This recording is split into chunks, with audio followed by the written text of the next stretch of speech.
ये देखिए, ये रात का समय है और यहाँ पे अभी साफ सफाई चल रही है। अच्छा, ये कब बदले गए? अभी अभी अच्छा, अभी अभी अभी अभी क्यों ऐसा हो रहा है? कल मोदी साहब आ रहे हैं, पीएम मोदी साहब आए इसलिए वाटर कूलर ला करके लगा दिया गया है ताकि जब प्रधानमंत्री आए तो देखने में सब कुछ अच्छा रहे, सब कुछ ठीक रहे। पेंटिंग जो है अलग से समझ में आती है कि ऊपर की दीवार का पेंट अलग है और नीचे की दीवार जो बाहर की दीवार है उसकी पे जो पेंटिंग है वो थोड़ी सी अलग समझ में आती है। हाँ सही है। नहीं पता है हाँ मैंने कब हुई? चालू है काम। नए बेड्स लाए गए हैं, ये कब आए? अभी अभी पहले नहीं था। द लाइव टीवी, सच सबसे आगे।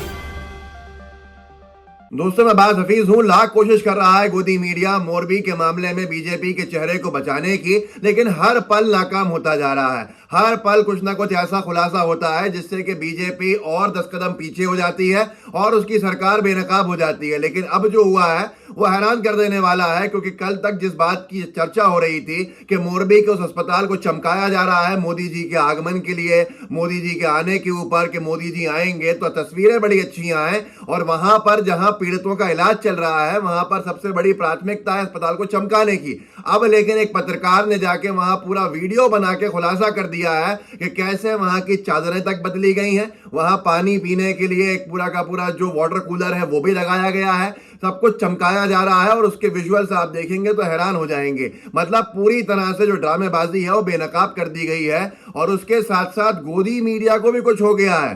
गोदी मीडिया का सबसे बड़ा चेहरा, उनको क्या हुआ है भंडारी जी को कि वो बीजेपी की सरकार पर ही सवाल खड़े करने को मजबूर हो गए हैं। मैं आपको सब कुछ दिखाता हूं। पहले अभिनव पांडे हैं, ललन टॉप के पत्रकार हैं, जो आधी रात को वहां पहुंच गए 12 बजे के आसपास रात में, और 12 बजे चमकाया जा रहा था अस्पताल, तो इन्होंने पूछ डाले कुछ सवाल, और सवाल हो गए पूरी तरह से वायरल। जरा आप भी देखिए और समझिए। अभिनव पांडे लिखते हैं, ये रिपोर्ट मैंने रात 12 बजे जाकर की। नए वाटर कूलर, रातों पुताई, साफ सफाई, अस्पताल के ही एक कर्मचारी ने ही सारा कच्चा चिट्ठा खोल दिया।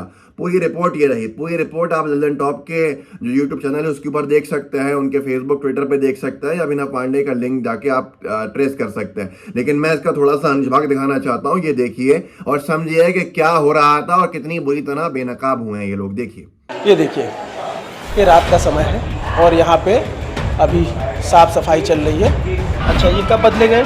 अभी अभी अच्छा, अभी अभी अभी अभी क्यों ऐसा हो रहा है? कल मोदी साहब आ रहे हैं, पीएम मोदी साहब आए इसलिए वाटर कूलर ला करके लगा दिया गया है ताकि जब प्रधानमंत्री आए तो देखने में सब कुछ अच्छा रहे, सब कुछ ठीक रहे। पेंटिंग जो है अलग से समझ में आती है कि ऊपर की दीवार का पेंट अलग है और नीचे की दीवार जो बाहर की दीवार है उसकी पे जो पेंटिंग है वो थोड़ी सी अलग समझ में आती है। हाँ सही है। नहीं पता है हाँ मैंने कब हुई?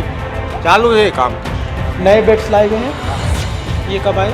अभी अभी पहले नहीं था। तो दोस्तों, आपने देखा किस तरह से बेडशीट बदली गई हैं। मरीज जो घायल हुए हैं उनका इलाज तो चल रहा था, लेकिन रातों रात जो खराब शराब सामान के साथ वहां थे, खराब सुविधाओं के साथ थे, वो रातों रात बदली जा रही हैं। सिर्फ वजह इतनी सी है कि पीआर, बीजेपी की शायद प्राथमिकता बन चुकी है पीआर मैनेजमेंट, कि लोगों का जो होना है वो, लेकिन हमारी छवि खराब नहीं होनी चाहिए। और यही शायद मोरबी अब लोग कह रहे हैं कि जो हैंगिंग पुल का हादसा है, जो एक घड़ी बनाने वाली कंपनी को जिसका ठेका दिया हुआ था, इतनी घोर लापरवाही अब बीजेपी गुजरात के अंदर बहुत भारी पड़ेगी। और कितना ही ये कहने कि इस पर राजनीति ना हो, और राहुल गांधी जी जैसा नेता भी हो संवेदनशील जो कहे कि राजनीति नहीं करेंगे इसके ऊपर, पर लोग क्या कहेंगे? वो लोग जिन्होंने बंगाल के अंदर मोदी जी का भाषण सुना था जब वो जम के राजनीति कर रहे थे। और अभी एक्टिंग देखना है आपको। देखिए यहां पर ये चमकाने का काम हो रहा है रातों रात कि कैसे पीआर अच्छा होगा, कैसे तस्वीरें अच्छी आएंगी, और वहीं पर मोदी जी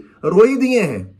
और रो कब दिए हैं? जब वो दिन में 2-3 बार कपड़े बदल चुके हैं, 3 इवेंट्स में शरीक हो चुके हैं, और गुजरात के अंदर जहां पूरा मामला चल रहा है वहां प्राथमिकता प्रचार प्रसार हो गई है। जरा देखिए इसको। भगत राम करके उन्होंने लिखा, अब हेटर्स इसे भी एक्टिंग बोलेंगे। देखिए इसको। पीड़ादायक।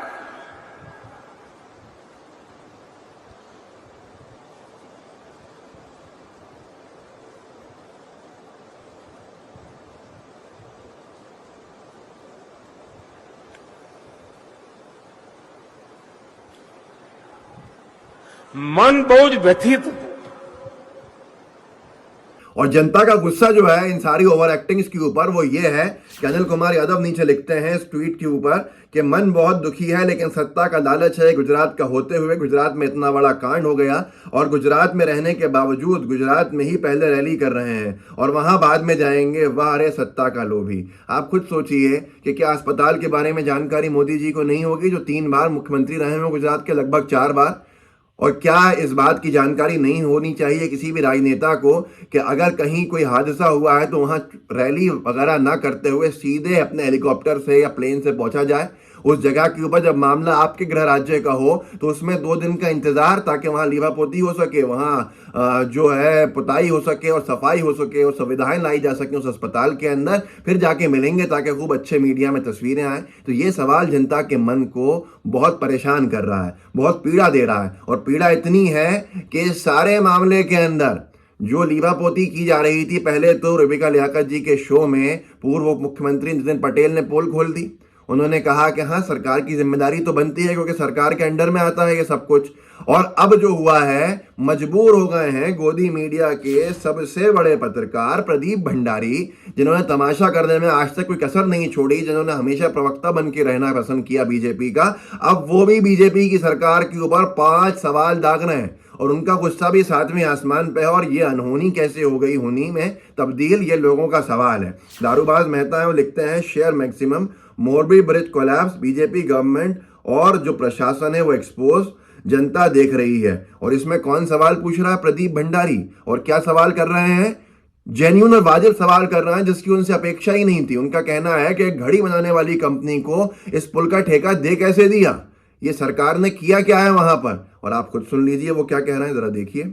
वाली कंपनी को क्यों पुल को रेनोवेट करने का काम दिया गया? आप जाइए ओरेवा की वेबसाइट पर, आपको भी पता चलेगा ये कंपनी घड़ी बनाती है, इसका कोई पास्ट एक्सपीरियंस नहीं है पुल को मेंटेन करने में, रेनोवेट करने में। और इसकी वेबसाइट अभी बंद पड़ी है, इसने वेबसाइट को भी ब्लॉक कर दिया है। तो एक घड़ी बनाने वाली कंपनी को क्यों पुल का कॉन्ट्रैक्ट दिया? तीसरा, किसने एक घड़ी बेचने वाली कंपनी को पुल रिपेयर का काम दिया? बिना टेंडर के ये काम कैसे फ्लोट किया गया, ये सोचने वाली बात है दोस्तों।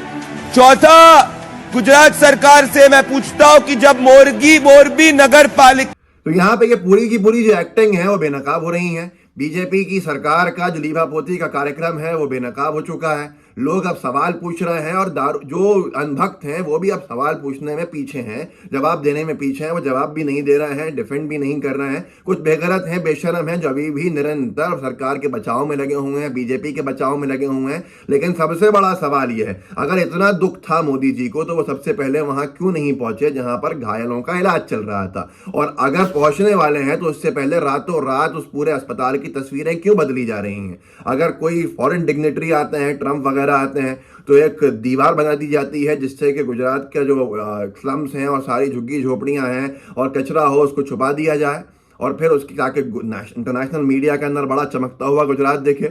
अगर यही सारे हाल करते रहे तो पूरी बीजेपी जो है वो बेनकाब खड़ी हुई है चुनाव में और जनता अब सवाल पूछ रही है। जनता के सवाल बहुत सटीक हैं और जनता ही नहीं, गोदी मीडिया ही मजबूर हो चुका है, खास तौर पर प्रदीप भंडारी जैसे लोग जिनका काम ही था सरकार का बचाव करना, कि वह आज बीजेपी की सरकार के ऊपर और बीजेपी के प्रशासन के ऊपर 5 सवाल दाग रहे हैं। लेकिन अब उन लोगों को भी जागना चाहिए जो इस वक्त दूसरे कार्यक्रम कर रहे हैं। अरे सरकार ने एक घड़ी बनाने वाली कंपनी को जिसका कोई तजुर्बा ना हो उसके ऊपर इतना बड़ा काम दे दिया, उसको इतना बड़ा ठेका दे दिया। कौन लोग थे, किसका भ्रष्टाचार है? और सबसे बड़ा सवाल यह है कि ऐसी कंपनी पर तो एफआईआर हो गई है, लेकिन वो जो प्रशासन है जिसने उनको ठेका दिया ऐसी कंपनी को, उन पर कोई एफआईआर ही नहीं हुई है। क्यों? एफआईआर के तार क्या बहुत आगे तक चले जाएंगे? लोगों का सवाल है क्या बहुत ऊपर तक पहुंच जाएंगे? और रातों रात अस्पताल को चमकाना बीजेपी के लिए कितना हानिकारक हो गया है, इसकी शायद बीजेपी ने कल्पना नहीं की थी। वीडियो आपने देखा, फुटेज आपने देखे, आपका काम है कि इसको आगे बढ़ाएं, लोगों तक पहुंचाएं और रात दिन एक करके हर अपने साथी तक इसको पहुंचाने का काम जरूर कीजिएगा।